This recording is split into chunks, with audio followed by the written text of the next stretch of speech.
The yellow submarine. The yellow submarine. We all live in the yellow submarine. The yellow submarine. The yellow submarine. I don't know any other words to the song. Any other words to the song. Any other words to the song. But we all live in the yellow submarine. And when you don't know any other words, you gotta make them up. We all live in the yellow submarine. The yellow submarine. The yellow submarine. We all live in the yellow submarine. The yellow submarine. The yellow submarine.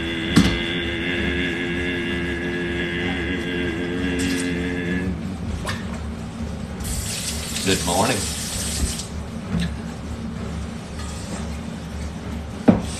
I'm letting you in on the dark secrets of my morning routine. The details I do, the steps I take to make everything just right for me.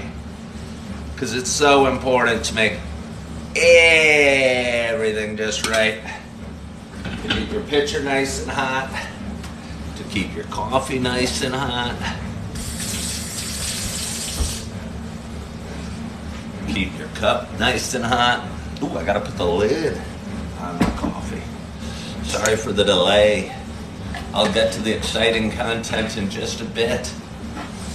But again, there's things I gotta do. There's things I gotta do. Wouldn't feel comfortable doing my show unless everything was properly prepared. Looks like it's gonna be a nice day outside. So you know where we're gonna go. Hope I remembered everything I needed. I miss my dog Holly very much. But I'll tell you, coffee with Ken's certainly a lot easier. A lot less to take care of as I head out. Uh-oh, I forgot to do something. Anyway, I'm glad nobody expects quality content when they tune into Coffee with Ken. Look at these things. I don't know if you can see them. I think you can. The downside of my big, beautiful silver maple that lives right there drops a million of these little helicopters all over the yard. They're endless. But again, I'm kind of bitching and complaining about these helicopters. I have fond memories of them as a kid falling and spinning. And I wonder if any of you guys know what I'm talking about. Did any of you guys, you know what I mean about these helicopters? Did you enjoy them as a kid? I didn't have enough time to get spinning. Hey, JR, thank you for sharing the live. I so appreciate that. I'm not totally sure why anyone does or how it affects anything. Mildred Kane, good morning. Donna, J-Bach, Joe, Mike, Melody, User, Sandra. It's kind of warmer than I wanted. Not that I wanted, than I expected. Sandstar, Garik, Deborah Kramer, Hug away. You got to follow my page. That's kind of, if I had two words for what my life message might be. Next time somebody asks if I have any wisdom for them or can share any points or what is this show about, I might tell them, hug away. It's what it's all about, what it all means. My whole life can be wrapped up into two words, hug away. Two good words. Was I great in Die Hard? Am I Bruce Willis's brother? No, I am not Bruce Willis or his brother. I don't even know if he has a brother. He may. I wonder if he has a nice head of hair, because Bruce and I have nice heads. I just posted a video about being bald, so I don't feel like probing that subject too far. But I mean, I might. I never know what I'm going to talk about. But good morning to you. My name is Ken Tracy, and this is Coffee with Ken. It is Tuesday morning. It is May 23rd. Good morning, Star. It is May 23rd. I am coming at you from Naperville, Illinois, and it is a beautiful morning right now. The sun is shining. There's no wind. There's no clouds. The trees are, I was going to say the trees are blue. The sky is blue, and the trees are green. We've had a nice kind of wet spring, so the grass is looking good, looking thick, looking almost like I need to mow it again. And again, the sun is shining, and although the temperature, good morning, Mildred. Good morning from Iowa. And although the temperature on my weather app said 56 degrees, sitting here in the still morning with the sun just coming up over the trees off to the east. Show you where the sun is. I don't know if you can see. It's probably too blinding. But it's really quite warm where I'm sitting, even at 56 degrees. Good morning, Julie Flanagan. Julie, what's the word that I keep forgetting? What is work? Work is, I always forget it every morning. And it's gotten me through some hard days, remembering, I'm reading a book called, I'm getting so far ahead. Dignity, thank you. I might forget it later today. I'm getting so far ahead. I have so much to say, and I don't even have that long to say it.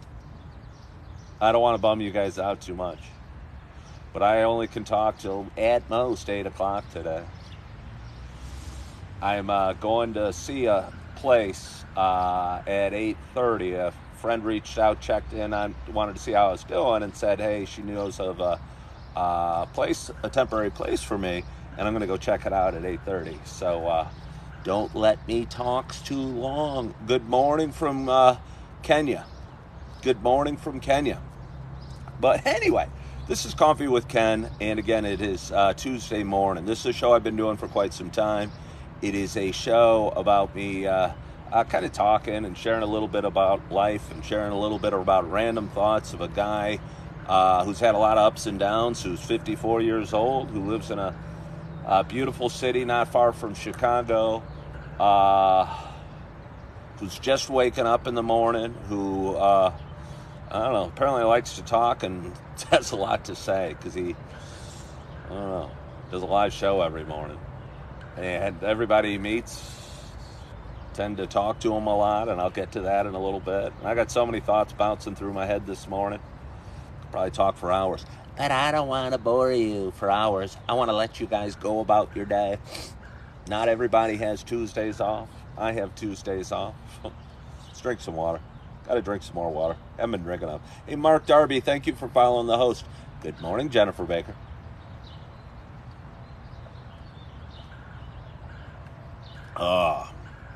But anyway, for those that have been watching a while, for those, you could talk a dog off a meat wagon. I don't know that I could. I'm a softie. Only if the dog got bored to death and decided to get off the wagon and get away from me. But I am a softie. For those that have been watching a while, you know, I have a dog that is with my ex-wife named Holly. And she could get anything she wanted from me. She still can. I see her still several times a week, but you know, I'd go, no, Holly, no, you got to go lay down. But she'd just sit there and stare at me as I'm eating whatever I'm eating. And I'd feel guilty, and the guilt would build up and accumulate. And then I'd eventually give her whatever she wanted. So I'm too much of a softie to talk a dog off a meat wagon. But anyway, it's not a show only about me talking. It is also, for those that have been watching a while, you know, work is dignity. That's what somebody said. I think it came from F. Scott Fitzgerald. It came from F. Scott Fitzgerald, I believe. And it was in a book I was reading. Again, I'm getting further away from the coffee the more I talk, which is a problem. But I'm reading a book called How Starbucks Saved My Life. And in it, a guy who was a major, huge marketing exec that knew some of the biggest movers and shakers in the world fell on hard times and had to take an entry job as a barista at a Starbucks. And he quoted F. Scott Fitzgerald saying work is dignity. And I've helped that. I'm currently working at a Super Target stocking shelves. And have taken those words, or that word, dignity, as some inspiration on some hard days. I think I'd prefer noble over dignity. Work is noble. But I guess they're two different meanings. And dignity means if you're not working, I don't know if it's true for everybody, but maybe for Scott Fitzgerald and for me and the author of this book, if you feel you're working, you feel you have a place to go, you also feel dignity. And like you're accomplishing something, and it means a lot. And I've realized it means a lot to me, despite whatever challenges I'm facing. So anyway, for those that have been watching a while, you know it's a show about me sharing my love of coffee. And with that in mind, for anybody that was here from the beginning, you saw me fill it up. You saw me fill up this bad boy full of coffee. And I am so excited to take my first sip on this Tuesday morning. I hope you can see the steam rising from my cup. I'm not even going to pour it all the way full. I always pour it all the way full. That's probably not a great move, because then you got to chug it to finish it off. I love the size of the mugs. They're 16 ounces. They've got my logo on it. Don't have any to give you right now, but hope to get myself on footer ground and get some more footer financial ground and get some more and send them out. So I don't know. People are asking me questions. Don't ask me questions right now. I'm doing I hope. I'm excited because I got a nice hot cup of coffee in front of me and the steam is rising. And I hope wherever you are, whatever you're doing, that you have a hot cup of coffee in front of you as well. Cheers to us. Oh. Yeah. You know, you guys probably know what it is. I'm not very secretive right now. You may know the inventory I have in my cupboard. I only have 3 coffees. You know what my favorite is.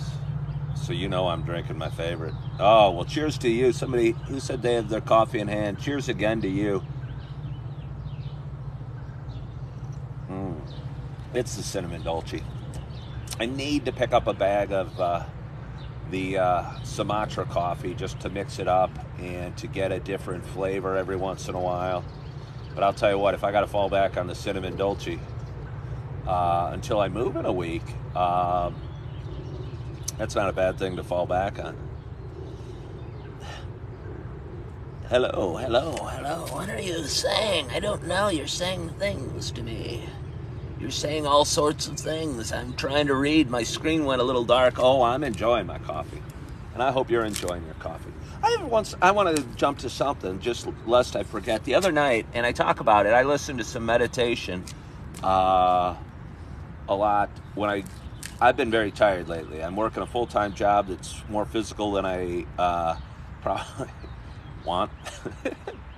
A lot of standing around, not standing around idly, but standing all day and crouching down and stocking shelves and helping customers find things, which, you know, I know none of it's digging ditches or mining coal, but for a 54-year-old guy that's a little out of shape, just being standing all day is tiresome.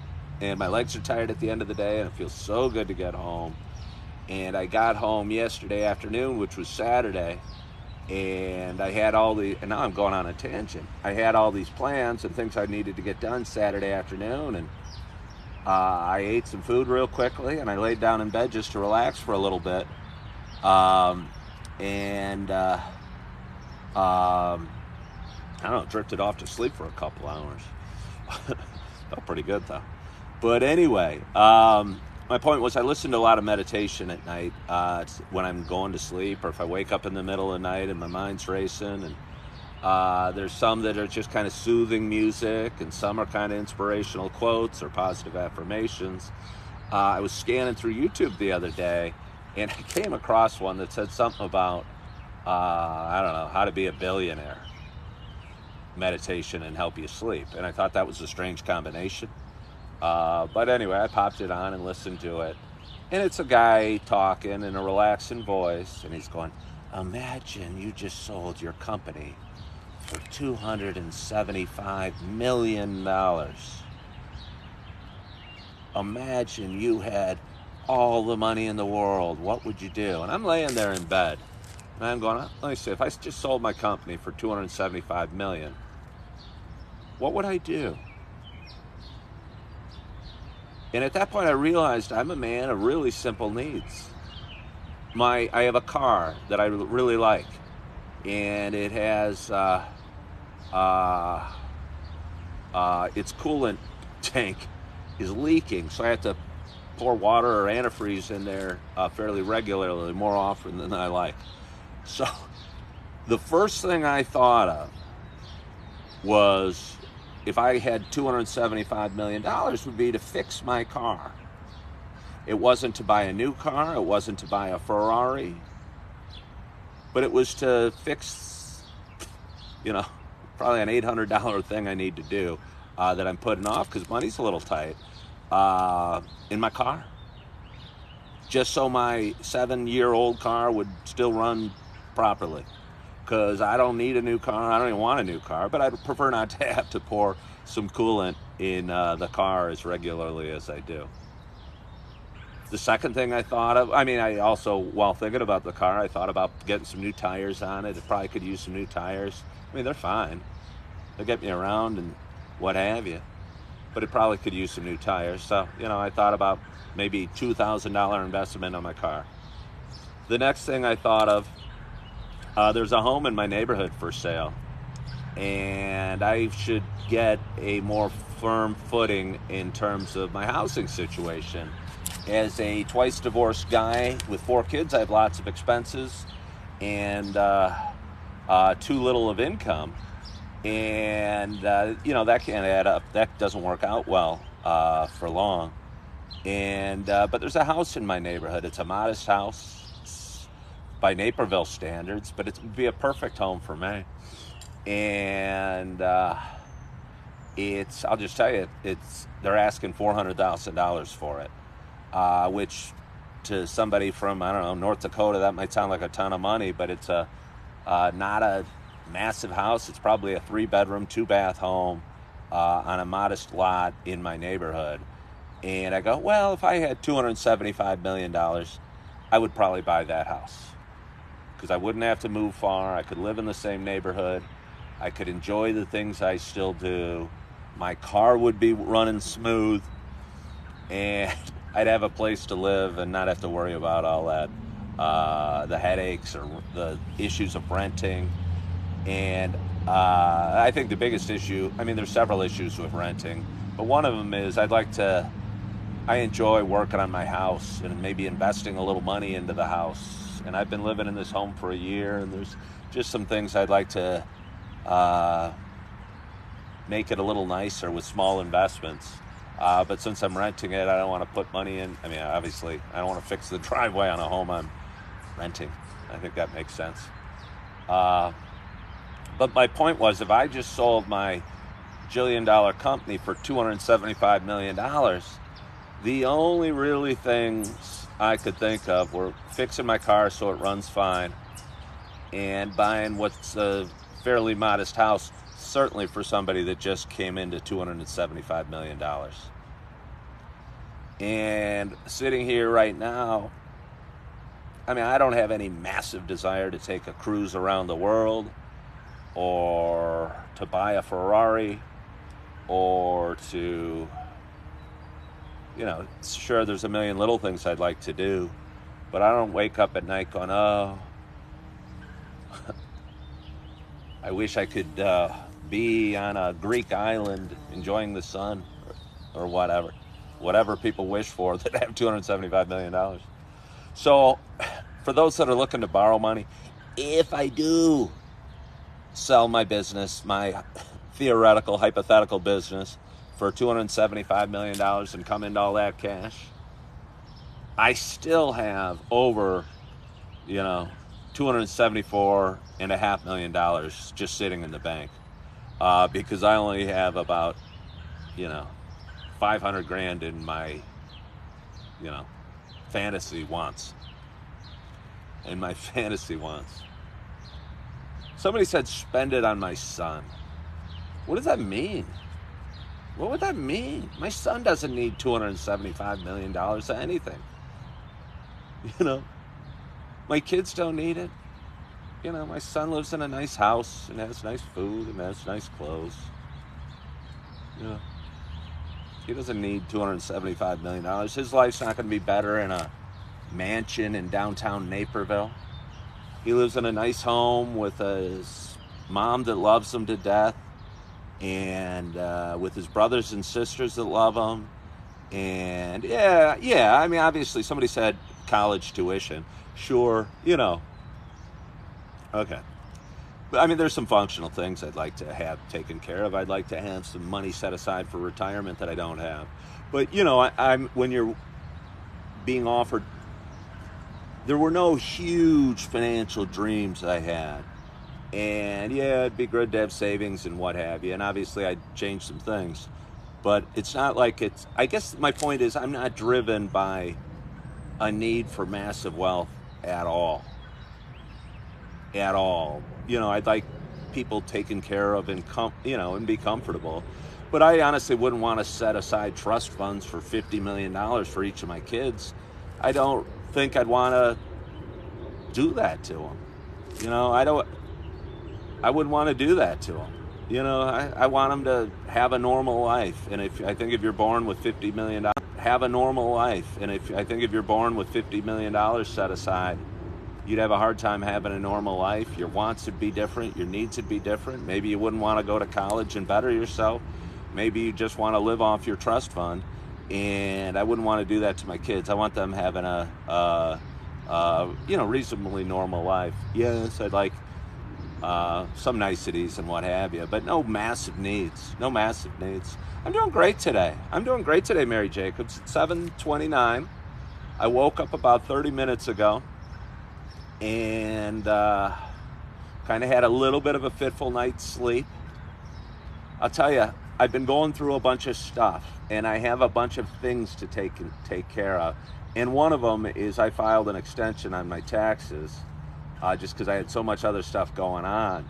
And last night after work and after my nap, I went to Starbucks to take care of them. And there were a couple of forms I needed for my taxes to be done, and I couldn't find them. And that was very frustrating for me. And I sat at Starbucks and go, holy crud, the whole reason I'm here is to take care of this. And now I can't take care of it because I got to wait till morning to call and see if I can get these forms.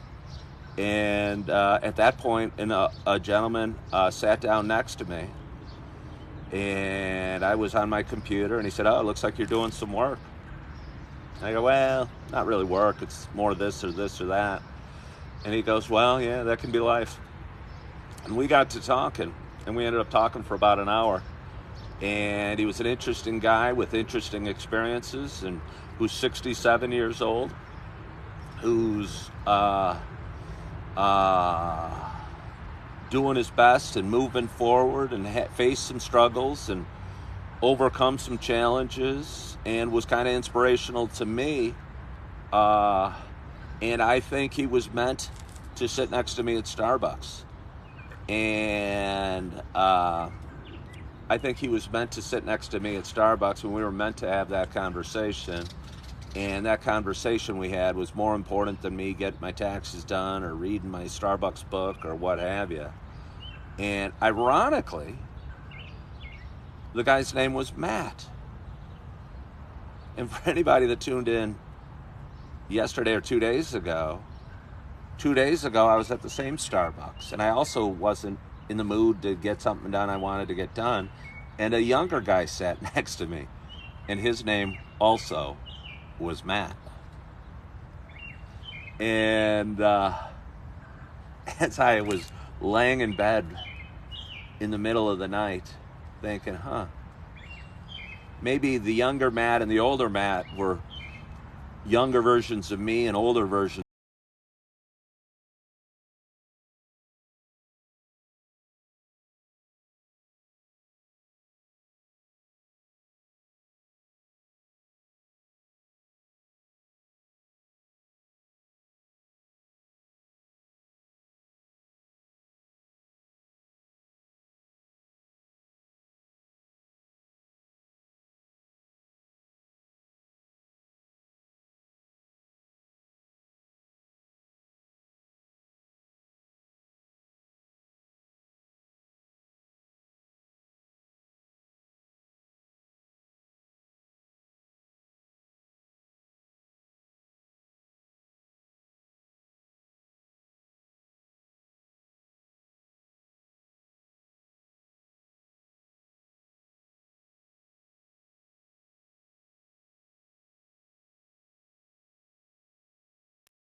His mom has sent me some pictures, and he's doing great. And his smile's big, but his smile, I think, always gets especially big when he sees his data, or at least I like to think so. And I'm going to show him off to the world and love on him and hold him and hug him and carrying him around, and he's going to be my little sidekick. And we're going to have a great afternoon, early evening. We're going to eat some dinner. We're going to play. We're probably going to watch some, I don't know, videos. He likes watching YouTube. He knows the YouTube app. It's horrible. He's only 2 years old. He knows videos. He likes watching YouTube. He knows the YouTube app. It's horrible. He's only 2 years old. He knows the YouTube app on my... And I'm kind of a big kid at heart and enjoy silly little kids shows and remember them fondly, and Sesame Street and Elmo, and Miss Rachel's the new one for me, but the Wiggles and what have you. There's so many good little fun kid shows out there, and I love cuddling with my son, or I loved cuddling with my daughters, and I look forward to cuddling with my baby daughter. She gets a little bigger, and watching them grow and sharing in their life and loving the stuffing out of them and what have you. So I'm going to take one more sip of coffee. I'd encourage you to as well. It is Tuesday morning. I am so excited about my day. I'm so excited I was able to sleep in. I'm so excited I'm not at work, even though I do like the job. Feels good to be sitting here right in the car. But anyway, I'm looking forward to my day. I want to thank you guys so much for joining me this morning, sharing a little bit of your Tuesday with me, sharing a little coffee with me, sharing in my conversation, sharing a little bit about life. I hope you guys had a great night's sleep. I hope you had a wonderful weekend, a good start to your week yesterday. I hope you're feeling good.